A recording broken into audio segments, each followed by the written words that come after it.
What up, Fight World? It's your boy Ego, and I'm back with some more boxing. Today is Monday, which means Boxing Ego Monday Mail Days. A lot of great questions, and I will get right into it. And I'll try to group the questions that are similar. So, a lot of Triple G questions this week. Obviously, he just fought. Shout out to him for his victory. First question comes from Naima Icham.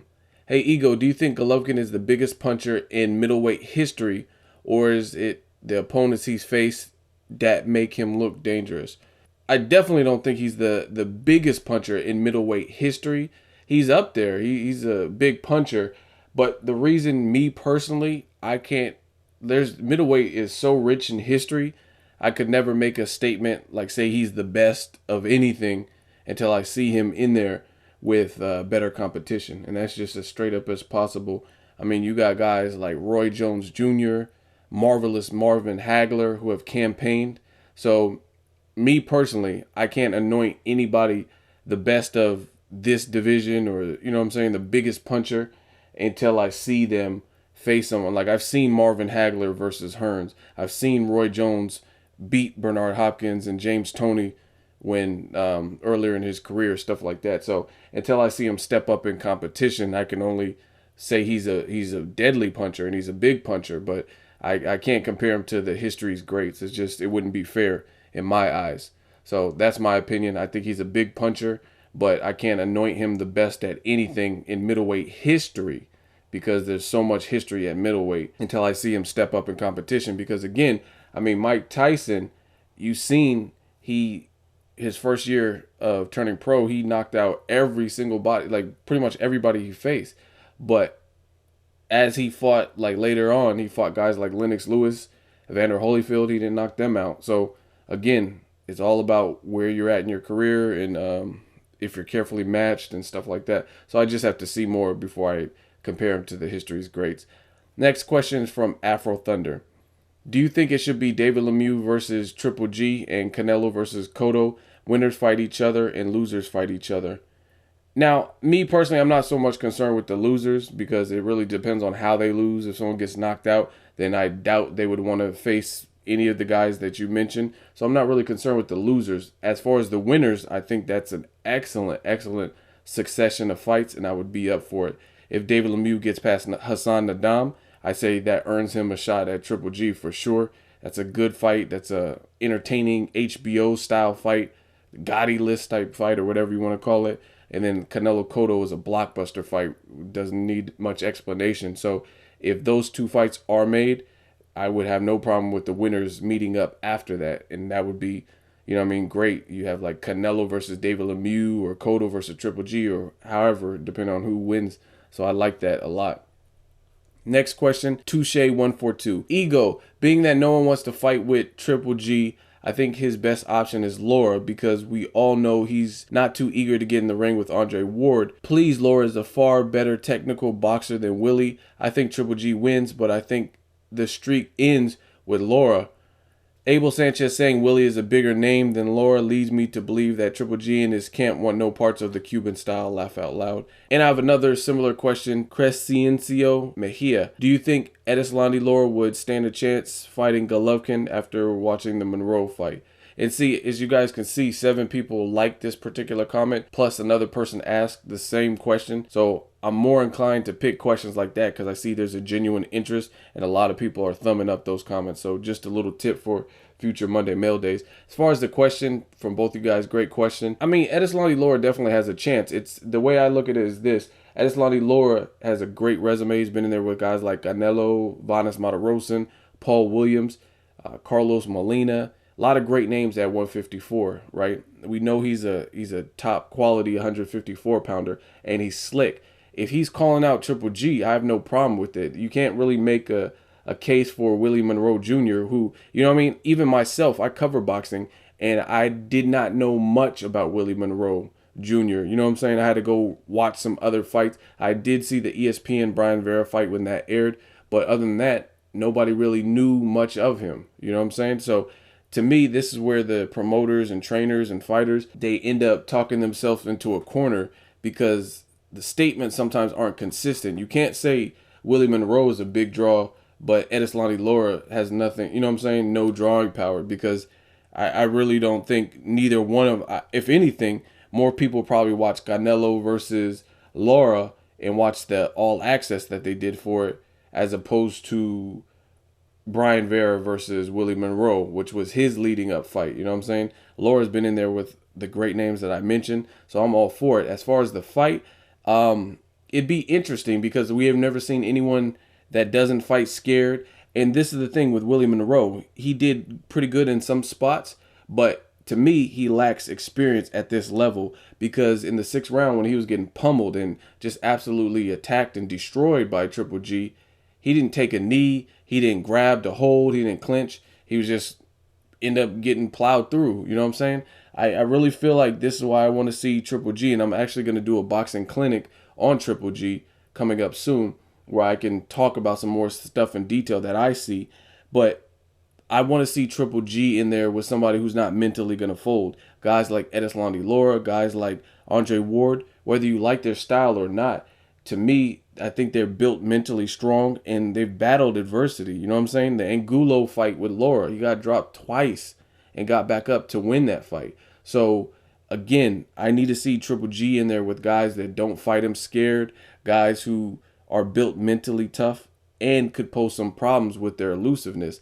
To me, Lara he's maybe smaller than Willie Monroe, but he has a lot of attributes that are better. You know what I'm saying? They're both southpaws, but I think Lara's just overall more experienced and craftier, more elusive than a guy like Willie Monroe. Plus, again, I think Lara will make more sound decisions if he is hurt in the fight. Now, the danger for Lara is the danger that Triple G poses for everybody. He can fuck you up and he can hurt you bad. You know what I'm saying? So if Lara's getting knocked down by guys like Angulo, I mean, it looks like Triple G's power is bigger than Angulo from what I see. You know what I'm saying?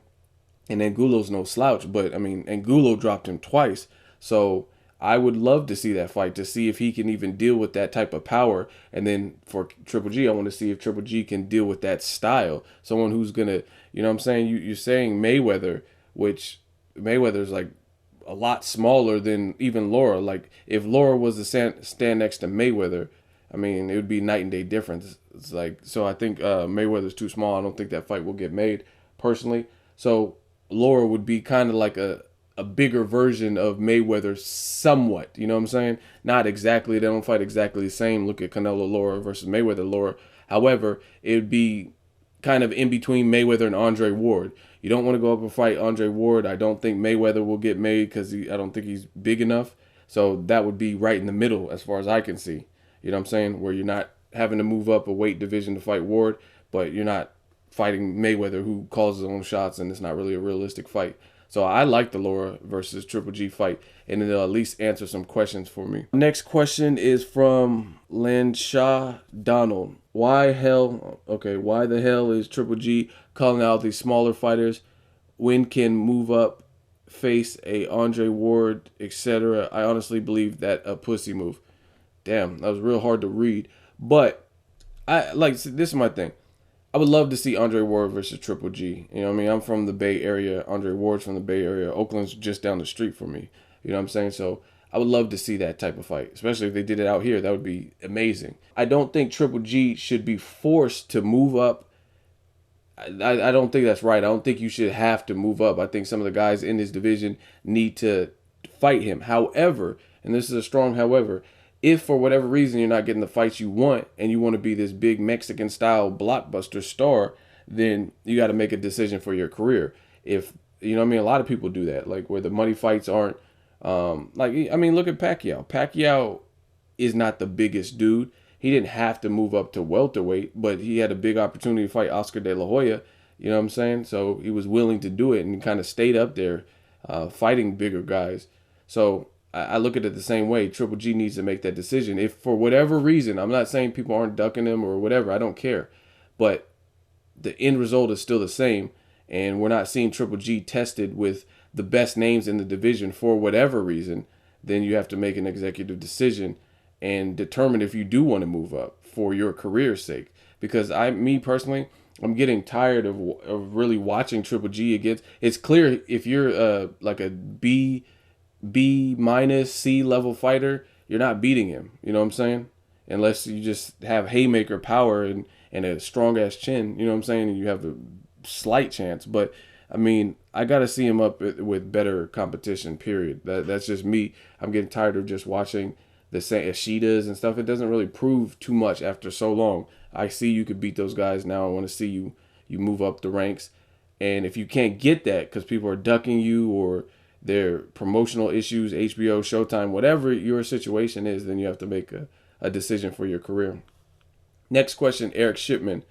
Boxing Ego. Triple G said he won't go down to 154 to fight Canelo, but he would for Floyd. Which fight do you think would be better, Floyd versus Triple G at 154 or Canelo versus Triple G at 157 catchweight?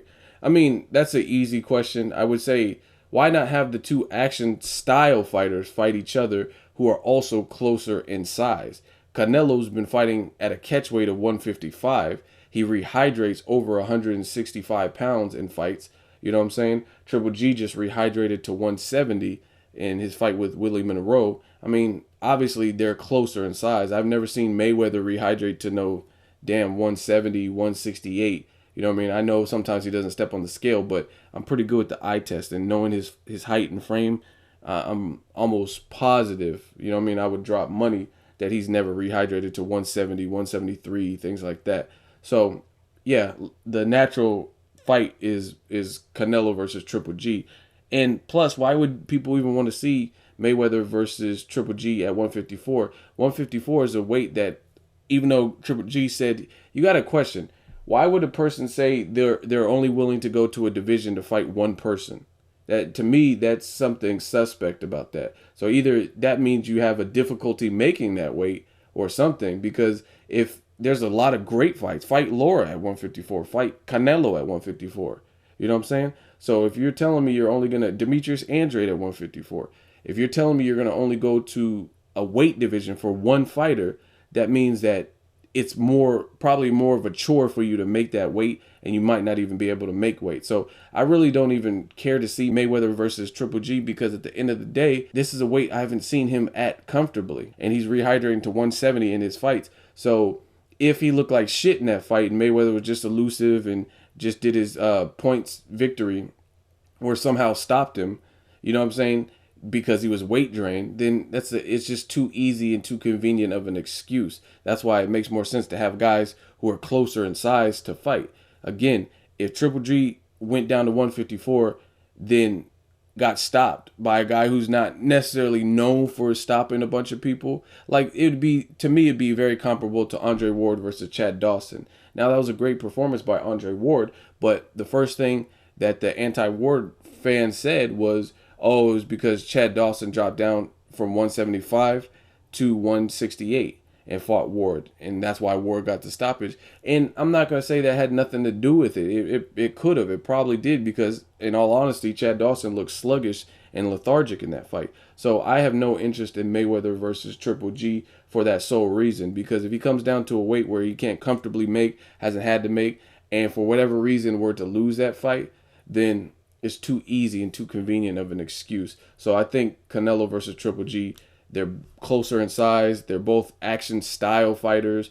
I want to see, really, and the other thing is Canelo is, he has some dog and he's younger. So I think Canelo, his fight style, he has a vicious inside game. I want to see how Triple G does with somebody who opens up and, you know what I'm saying, is going to try to get their licks in if you hit him with something good. They both do good body work and stuff like that. So, I mean, that fight makes more sense to me.